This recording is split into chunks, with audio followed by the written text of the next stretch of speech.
Welcome back to Bombastic Nation and Ting and Ting and Ting. I'm Mr. Giant, and I man is back with more vibes for all you. Yes, I want to thank everybody who is liking the videos and commenting and giving suggestions and giving more information, because the main purpose is that we all want to learn and ting, from people who have little inside tracks and stuff on history that's not reported. Anyway, I ain't gonna keep you guys sitting here watching me babbling on so long. Let's go ahead and YouTube and simmer, alright?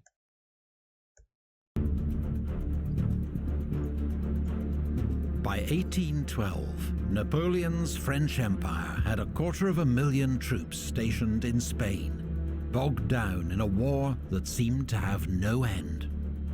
They faced a bitter struggle against the people of Spain, who'd taken up arms in a guerrilla war, as well as the remnants of Spain's field armies and an Anglo-Portuguese army under Lord Wellington. But French forces in Spain remained formidable and in firm control of the capital, Madrid, and most major cities. And the year began with another great French victory in the south, and a calamity for Spain. This video is sponsored by Audible, our favorite place to go for audiobooks. They have an unmatched selection of fiction, comedy, classics, and original content, all of which you can listen to on the go, on pretty much any device you can think of. Of course, we spend most of our time in the history section, and one title we would definitely recommend is Sapiens, the acclaimed history of our species by Yuval Noah Harari. It's full of fascinating and often surprising ideas, such as how the ability to gossip gave humans a crucial evolutionary advantage, and why the farming revolution led to a sharp decline in quality of life for most humans. And because it's Audible, you can brush up on evolutionary history while cooking, commuting, or doing nothing very much at all. Free trial, 1 free audiobook of your choice, and 2 Audible originals from an ever-changing list. Thanks to Audible for sponsoring this video. Let's get back to the video.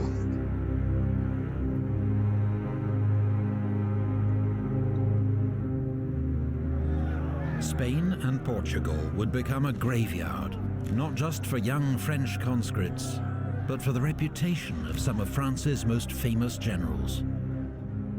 General Junot, Marshal Soult, and Marshal Jourdan had all tasted defeat. Marshal Massena had been recalled in disgrace. Marshal Louis-Gabriel Suchet was the exception. French generals in Spain were notorious for their looting.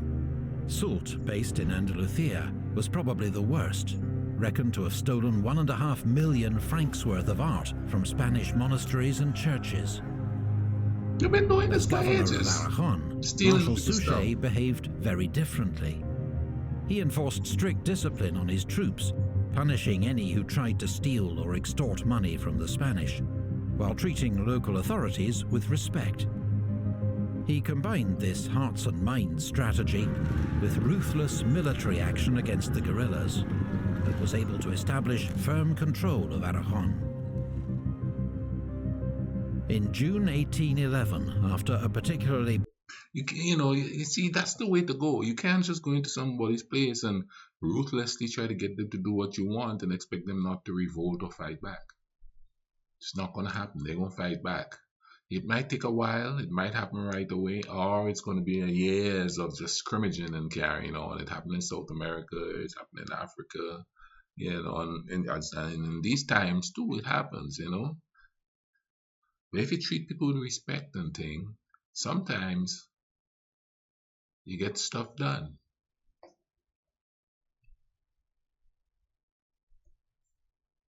Bloody assault, Suchet took the port of Tarragona, for which Napoleon rewarded him with his marshal's baton. The emperor then sent him reinforcements and ordered him to take Valencia. First, he routed a much larger Spanish army that attacked him at Saguntum before he laid siege to Valencia. The city was packed with Spanish troops and refugees, and to avoid starvation, General Blake surrendered Valencia on the 8th of January 1812. The French took 18,000 prisoners, including 23 generals, and nearly 500 guns. It was a devastating blow to the Spanish cause. But to reinforce Suchet, Napoleon had stripped troops from other armies in Spain, and then withdrawn 25,000 of the best troops for his imminent invasion of Russia. The result was that French forces in Spain were now severely overstretched, just as Wellington prepared to strike. My man was so ambitious, he's weakening in one country to go invade another one. That's ambition.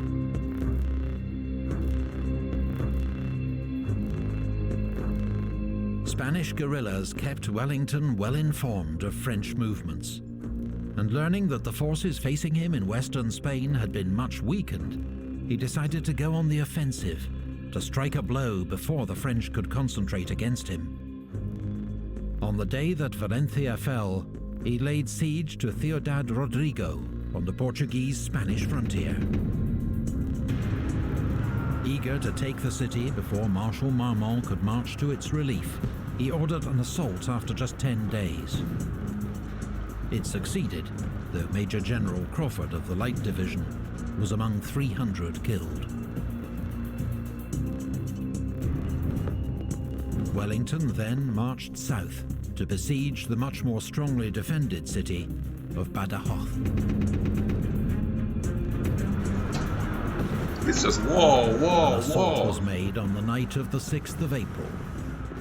The first wave attacking the main breach were slaughtered.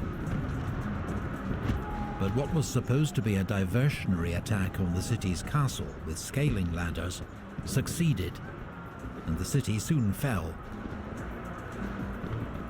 The storming of Badajoz cost the British 3,700 casualties. In the aftermath, survivors went on the rampage, drinking, looting and raping, and killing more than 100 Spanish civilians, before British officers finally restored order. Wellington had secured the two main routes between Spain and Portugal. There's no law. Let's do what we want. Now he sent his most reliable subordinate, General Hill, with a small Anglo-Portuguese force to destroy the bridge over the Tagus at Almaraz. This was a vital link between Marmont's army of Portugal and Soult's army of the south, as the next usable bridge was at Toledo, 90 miles east. The bridge was well guarded by forts and redoubts, but Hill led a swift and daring assault. The French defenses were taken by surprise. The bridge itself and all the engineering equipment burned, for the cost of just 177 casualties. Wellington was now ready to begin his advance into Spain. Spanish regular forces and guerrilla bands began operations to tie down as many French troops as possible. While from the Bay of Biscay, Sir Hugh Popham's naval raiding force made diversionary attacks on French coastal targets. In 4 days, Wellington was at Salamanca, as Marmont, outnumbered, withdrew behind the Douro River. But when reinforcements arrived, he crossed the river again. For 6 days, Marmont tried to march around Wellington's flank, but the British general matched him move for move, their two armies marching in parallel, often within sight of each other. But on the 7th day, Marmont blundered.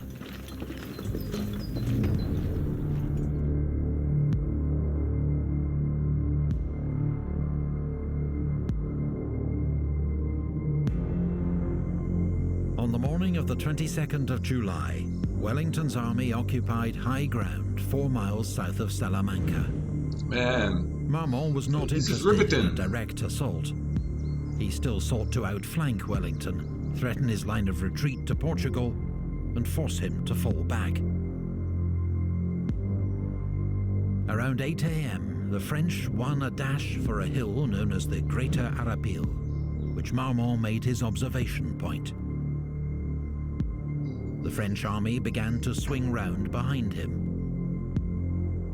Marmont had convinced himself that Wellington was an overly cautious general who would not risk attack.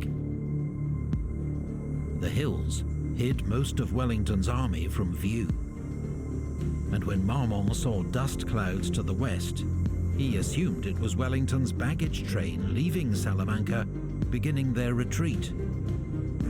But it was the British 3rd Division and a Portuguese cavalry brigade moving up to strengthen Wellington's flank, because he wasn't planning a retreat. He was about to attack. That's crazy, man.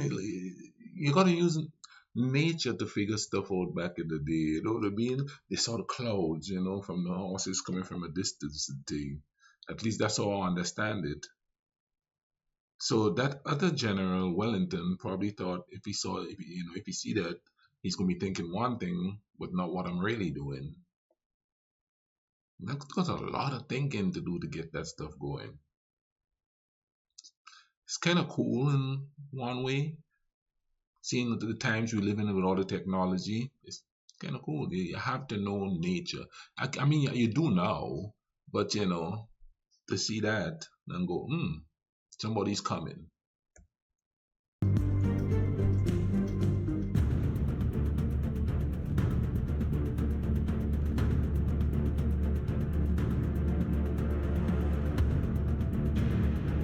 Around 2 p.m., Marmont ordered the 5 infantry divisions waiting in the woods behind him to march west, to cut off Wellington's imagined retreat.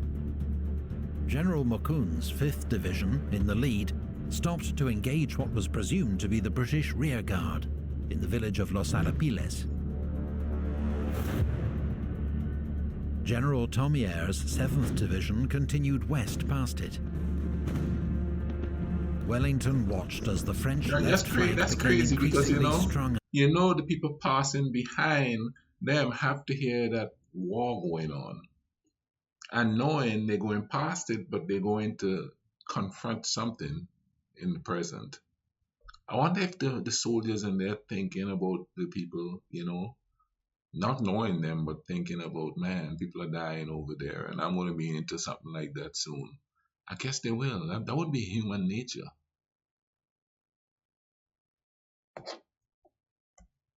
Out, and knew it was an opportunity too good to miss.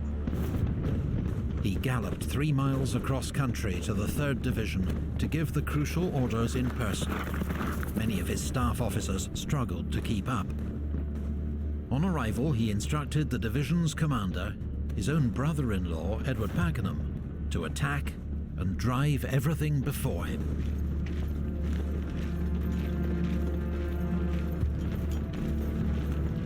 Third Division's advance was hidden by low hills until the last minute.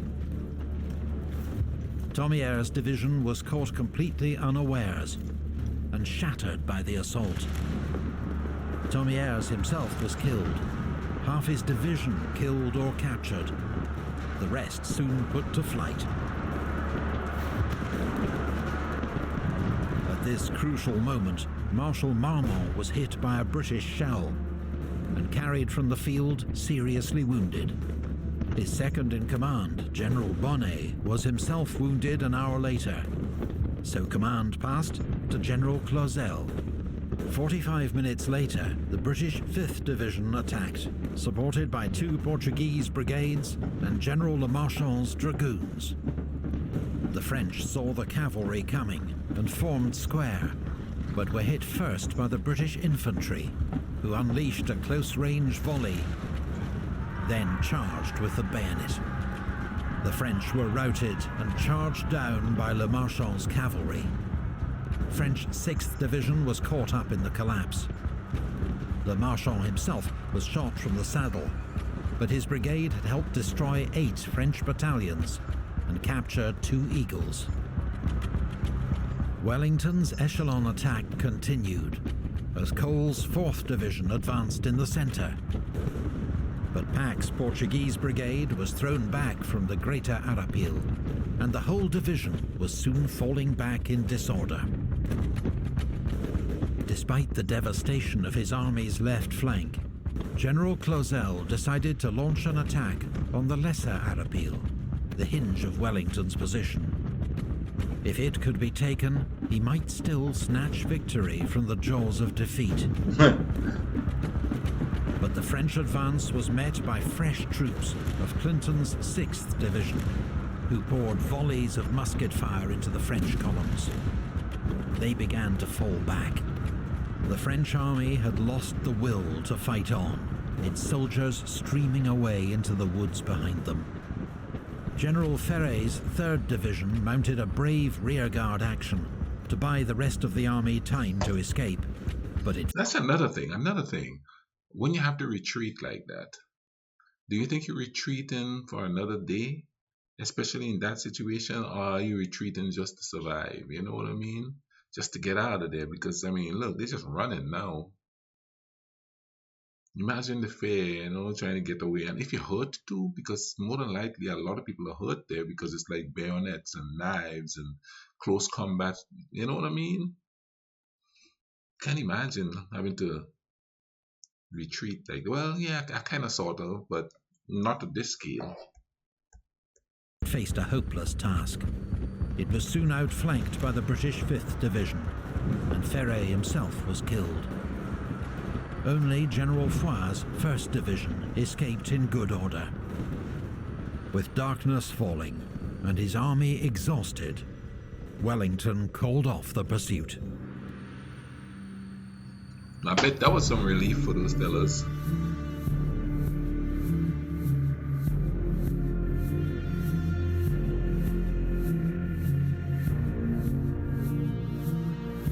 Wellington had smashed Marmont's army, taking 7,000 prisoners and killing or wounding 6,000 more, a French casualty rate of 25%, and more than double Wellington's own losses. The next day, dragoons of the King's German Legion attacked the French rearguard and achieved the almost unheard-of feat of charging down a French infantry square and taking another 1,000 prisoners. Wellington now decided to march on Madrid, forcing King Joseph to abandon the capital and retreat to Valencia to join up with Marshal Suchet. On the 12th of August, Wellington liberated the city to scenes of wild celebration. Soult, now at risk of being cut off in Andalusia, abandoned the siege of Cadiz, which had dragged on for 2.5 years, and marched east to join Joseph and Suchet. The following month, Wellington marched north, pushing the French back from Valladolid and besieging the castle of Burgos. But his army lacked heavy guns, and the French garrison fought bravely. As powerful French armies gathered to the north and south, Wellington himself was now in danger of being trapped. He had no choice but to withdraw. Wellington's retreat turned into a desperate forced march through autumn rain. The supply system collapsed, and many starving soldiers looted what food they could find from Spanish villages. Madrid was abandoned and reoccupied by the French on the 1st of November. Wellington was back where he'd started 5 months before. But despite the campaign's dismal conclusion, his strike into Spain had led to the liberation of huge swathes of the country and left the French more overstretched than ever. Reinforced and resupplied, Wellington would be back the next year to deliver the final blow to Joseph's Spanish kingdom. 1812 had seen the tide of war turn, and not just in Spain, because 2,000 miles to the east, in Russia, catastrophe had engulfed the Grande Armée. '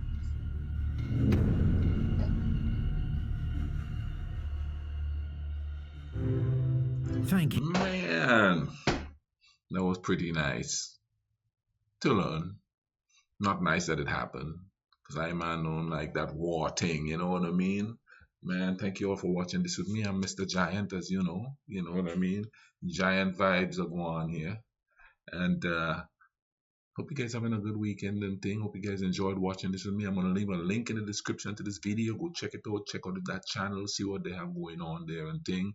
Show them a little love and thing. Don't stop watching my stuff, man. Right down here. Click on one of these boxes. It'll take you to a video. And then there's a bubble that comes on at somewhere up there. It's got the playlist. Click there. Go watch the educational playlist, the feel good playlist. I have some old ones, scary playlists and stuff like that. Go check it out. All right. In the meantime, y'all take care of each other. Cool runnings. All right.